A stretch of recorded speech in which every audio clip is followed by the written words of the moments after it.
Hello, I'm Judith Sedgeman, and I'm very happy to be part of the group of people that are sharing their first insights as they got exposed to the principles and what that could mean for mankind to honor the 50th anniversary of Sydney Banks' discovery of the three principles.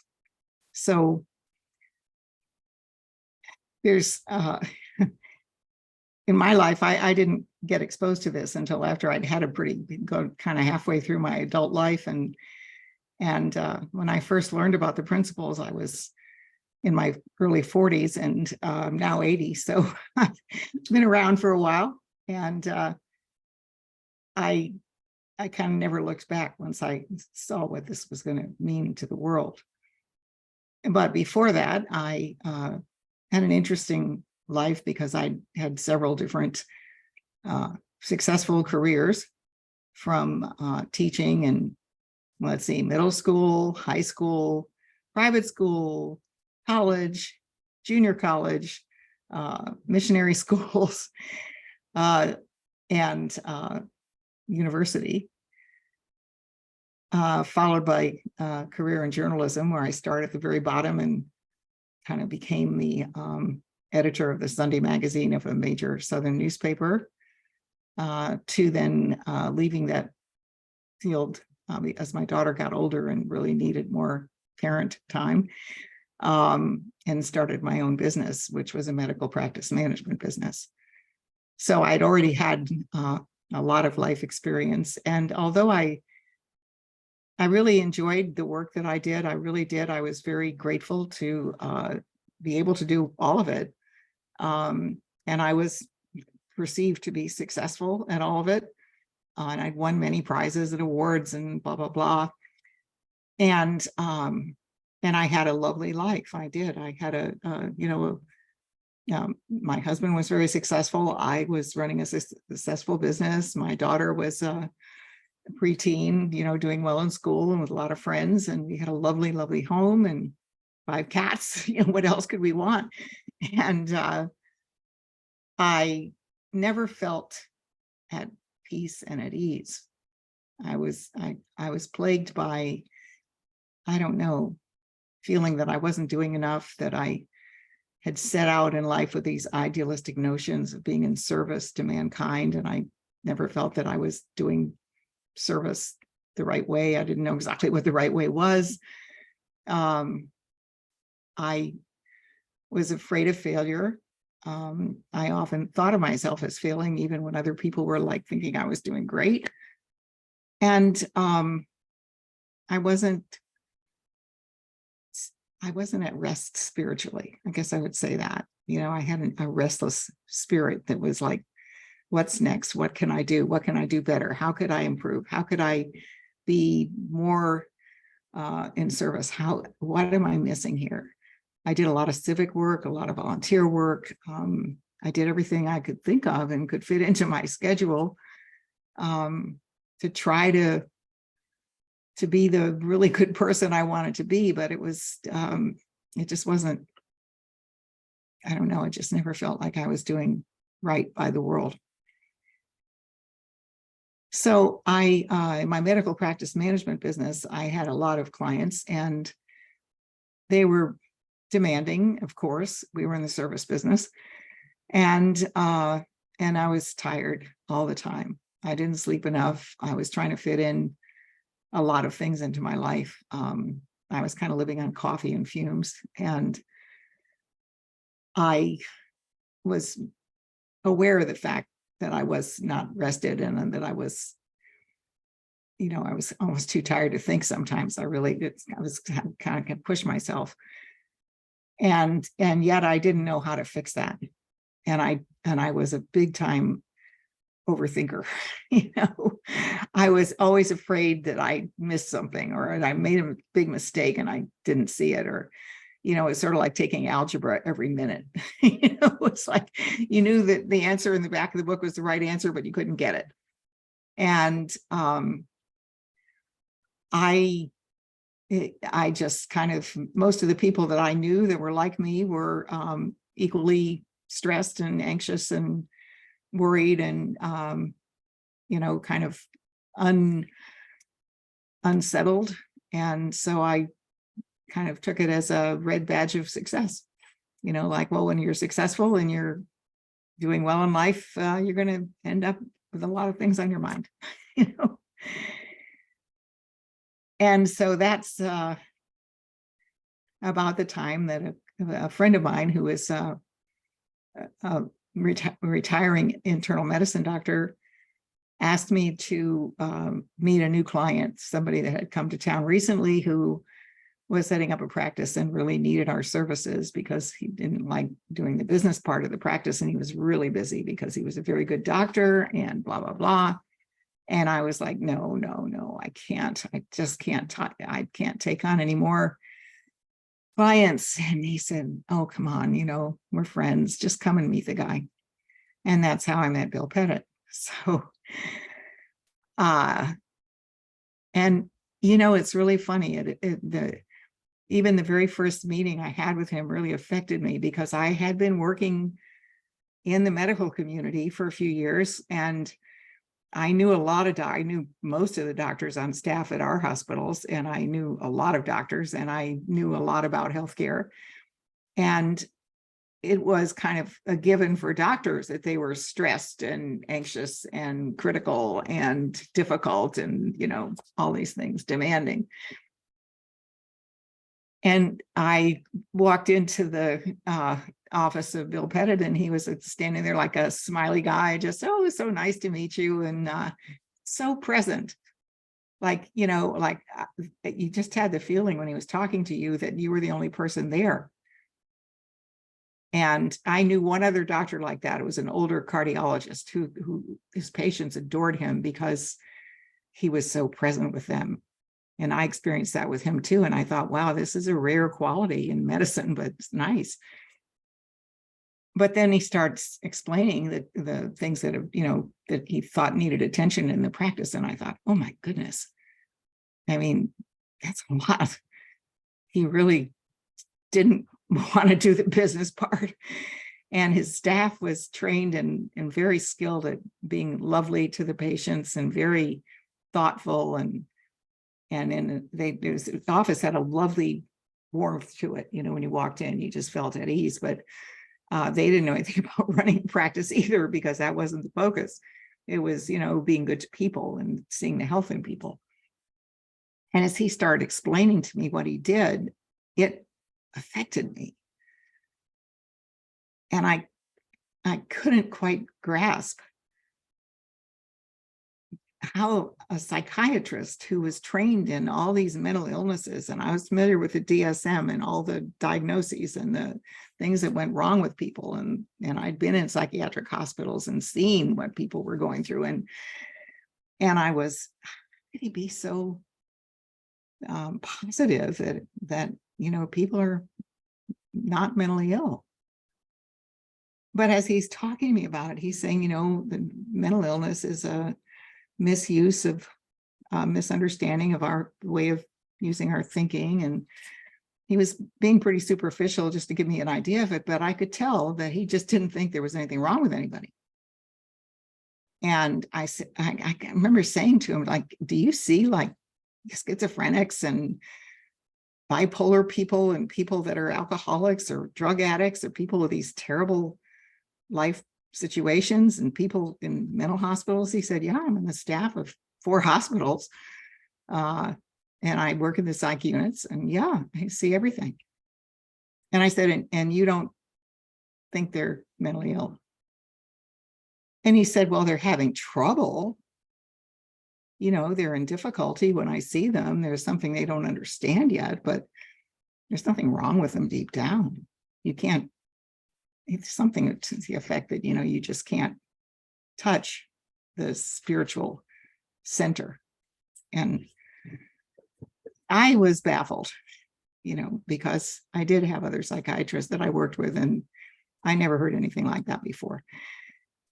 And also I was kind of overwhelmed by his certainty. And yet he was very modest about it. I mean, he took no credit for it. He just said, I was lucky that I learned about this and I saw it for myself, and I can share it with my patients, and they seem to be doing well.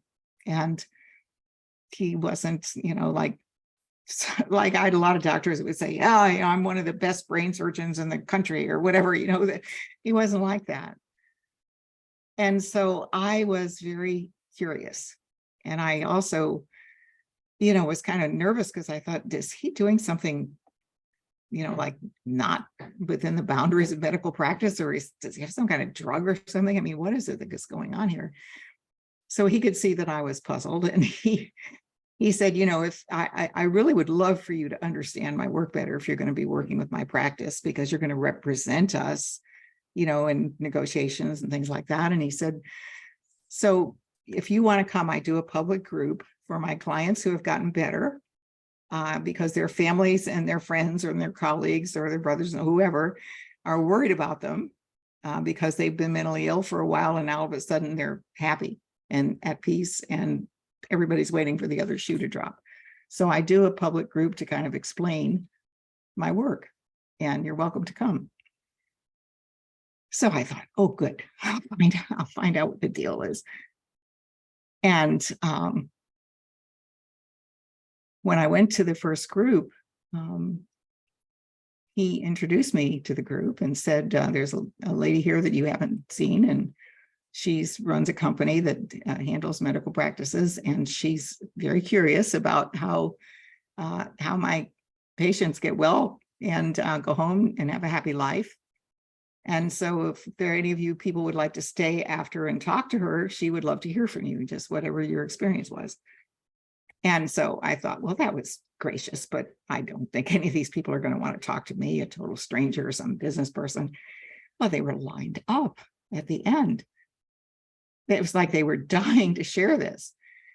And the common thread, well, there were three. The common thread in what they were telling me was, I saw something that I'd never seen before after years of medication and psychiatric care and treatment centers and blah, blah, blah. Just things started to occur to me that sorted it all out for me, or made it clear to me, or I just woke up, things like that. The second thing was they gave him zero credit. They all thought he was so nice, so pleasant, had such a lovely attitude towards people, that they really appreciated the level of respect that he showed for them and the way he treated them, talked to them like they weren't, children, that they really could understand what he was saying to them, and adult to adult. But they didn't say, he's got to be the best psychiatrist in the world, or he cured me or anything like that, which was very unusual too. And the third thing was, they were so at ease with themselves, like they'd had years of trouble, and then they had this awakening, and now they were confident and at ease and comfortable. Like the first person I talked to had been agoraphobic, which means she wouldn't leave her home, but actually at a point wouldn't leave her bedroom for years. And there she was, sitting in a group in a meeting hall, and then talking to me in a little cafe right outside of it, and perfectly comfortable and at ease, and obviously was totally not agoraphobic, or she couldn't have been there.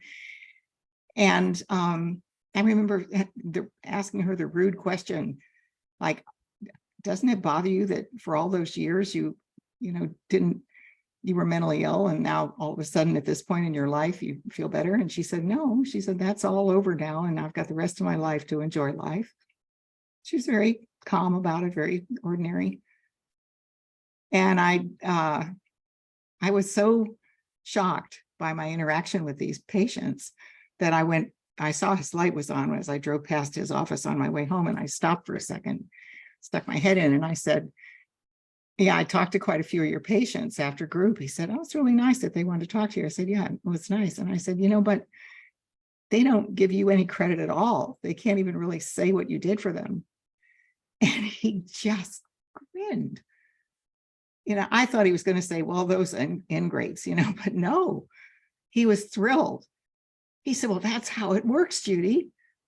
that I'm so glad they told you that. It's not about me. It's about the fact that they are mentally healthy. And I know how to wake it up. That's all I can bring to the table, is that I talk to it. And honestly, that was so foreign to anything that I had ever learned in medicine or in other psychiatric interactions. I'd never been to a psychiatrist myself, but certainly in, working with them, that I was floored. But I kept going to those groups. And I would say the very first insight that I had that was really powerful for me was when about a month and a half into sitting in these weekly groups, I suddenly was sitting on my deck at home, and I had the feeling that, if thought is a spiritual power, if mind, consciousness, and thought are spiritual, and that's the energy that flows through us, that's unformed until we form it, then I've been creating all this anxiety and fear of failure and all blah, blah, blah, these problems. But I could create anything, because the power doesn't care what you do with it. And I suddenly felt this freedom, like freedom from my own worst devices, that I had the power to change. And all I had to do was look away from the habitual thinking I've been doing and look deeper and take a fresh look at life. And that was incredible for me. It turned a lot of things around for me. But shortly thereafter is when I had my first encounter with Sid, and something even more incredible happened that I discovered. So Sid was again visiting Florida and stopped to talk to Bill's staff. And Bill called me and said, if you'd like to come over, you can, because, he'd love to meet you. And he told him that, that we have this new person who's helping with the practice and doing a lot for us. And you're certainly welcome to sit and listen. And I had a copy of Second Chance. I had started to read it, but I hadn't finished it. And so I thought, oh gosh, okay, I'll run over there because it's fine. I can do that. And I got there. He had started talking already when I stepped in. I quietly sat in the back, and I had trouble understanding exactly what he was saying, because as those of you who have listened to Sid tapes or been to anything that Sid has done, he has quite the Scottish brogue. It's very charming, but it's not always easy to understand. And he speaks very softly.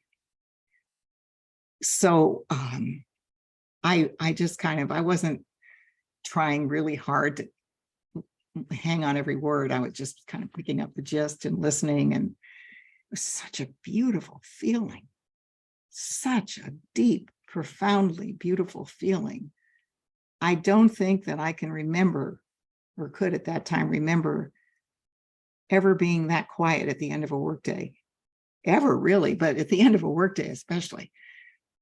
And I just got so relaxed and so calmed down and so quiet. And I was, just hearing the sound of Sid's voice and picking up the ideas of, the idea that it's all in the feeling, and you don't have to be concerned about figuring things out. But, nothing major intellectual struck me, but it just was beautiful. And at the end of it, there was such a nice, warm, generous, heartfelt feeling in the room. So they were all going to leave and go to dinner, and I was going to go home. But when I got to the parking lot and I sat in my car, I had a thought that, it was like a flower that blossomed in my mind and filled my mind with this incredibly, compellingly important flower. And the thought was, you've got to fire client X. You've got to break that contract. He's not a nice person. He's not good to your staff. He doesn't treat people right. And then I thought, no, that's true. I can't. I'm running a business. I own this business, and these people work for me. And I'm standing by allowing them to be treated this way because the man pays us. That's not right. I mean, it's like paying people because you pay people. You can't be cruel to them because they're paying for the service. They're not paying for people putting up with his stuff. And so I drove over to his office and I calmly walked into, he was still there doing charts. And I said, I'm here to tell you that you might remember when we signed our contract that either party can end it with 3 months notice. And I'm giving you notice that we're going to end it starting today. And he stood up from his desk and he was so angry. And you could see him just seething, and he started screaming at me. He was calling me names. He was saying, you can't do that. I'm going to ruin you. I'm going to ruin you in the medical community. You'll rue the day you ever said this to me. And he was just out of control. And it didn't even affect me. And usually when clients would get angry, I would get tense. But I just stood there and I thought, oh gosh, he's taking this kind of hard, but it's the right thing. So I said, well, I'm sorry, but that's the way it is. And my lawyer will be in touch with your lawyer. And I left. And I could hear him screaming at me all the way as I walked down the hall. He was still screaming.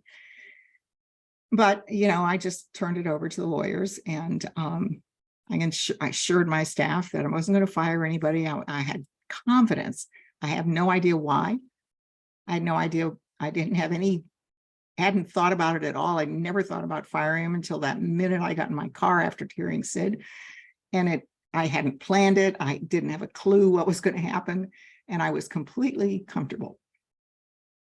I've never had an experience like that. I wasn't second guessing myself. I wasn't worried about it.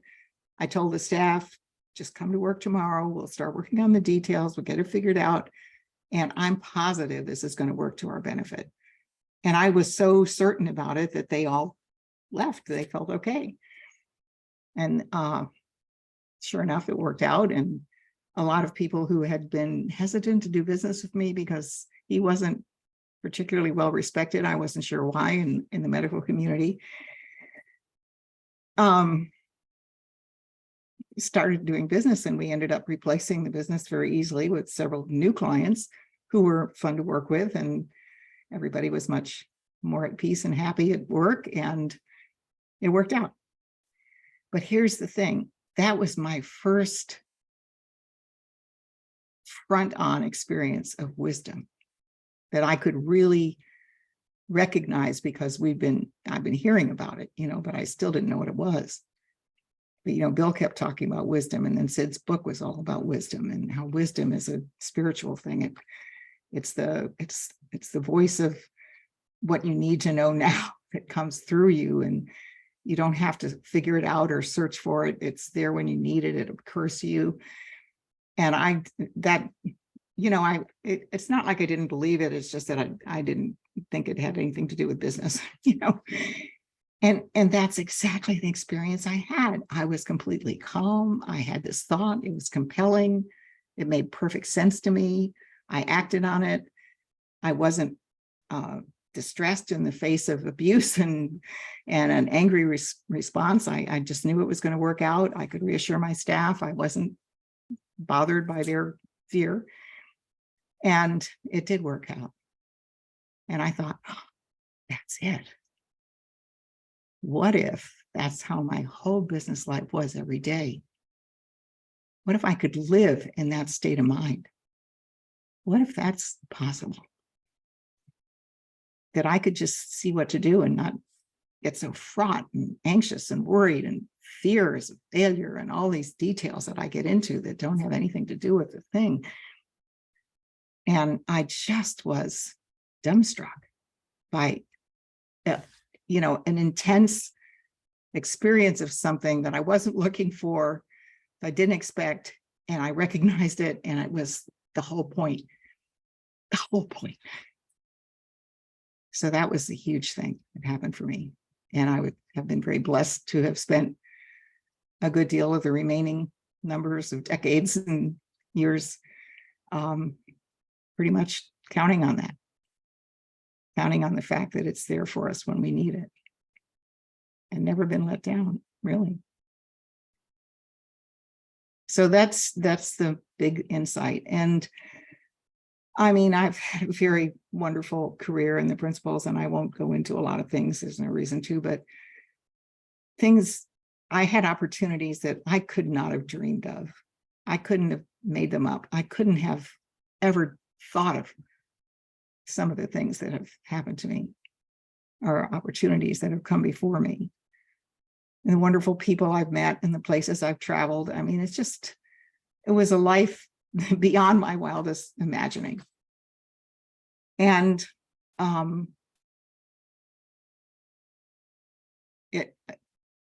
I'm so grateful. I don't know how to explain it. I'm just so grateful that I stumbled into this, and so grateful to be able to share it with people, that I've been able to spend so many years sharing it. And I hope helped people, because this is, to me, I finally found what service really means, and what it is. You're really in service to the divine power that's within all people, just to tap it on the shoulder and wake it up. So I could tell a million stories, but I won't. I just want to say that I'm grateful, and I'm thrilled to be able to share this insight, and also to share that I do believe that it has already impacted the fields of psychiatry and psychology, all the adjunct things about mental health, because so many people now across the world are getting interested in it and taking it into various settings, or living it in a way that people start getting curious and going like, how come you're not upset? How come you're not, that kind of thing. But I honestly believe that when people really wake up to the fact that there is no such thing, mental illness is the illusion of negative thinking taken seriously. That's all it is. People do very strange things, and see things differently when they're caught up in a lot of distressing thoughts that they have no idea they're thinking. They just think that the bad thought fairy keeps dumping everything on them. And when you think that life is coming at you that way, it's very easy to get troubled. But when we realize that, no, we're making it up, that our thoughts are our own creation, then, you can't, no one can take that away from you. You can be at peace no matter what. And even in difficult times, and I'm certainly had my share of them, they don't frighten you. You just know that there's wisdom, and you'll see your way through it. Now I understand why Bill wasn't worried about his business. He knew he was going to get the idea of how to get help and get the right help, and he'd be fine. And I understand why I wasn't frightened when I fired that client, because I knew that was the right thing to do. I knew that it was morally right. I knew that from a business standpoint, it would work out. I was confident, even though I didn't know how it was going to work out. I didn't know the details. They didn't matter. Because when you're operating from wisdom, it's just, you keep seeing what to do, and then what to do next, and then what to do next. It just kind of, life unfolds before you. So the promise to me, honestly, is that as more and more people across the world see this, and see that we're all just living in a thought-created reality that we've made up, and we have the power to change what we don't like, and that we don't take our individual thoughts so seriously, because we operate from this beautiful feeling instead.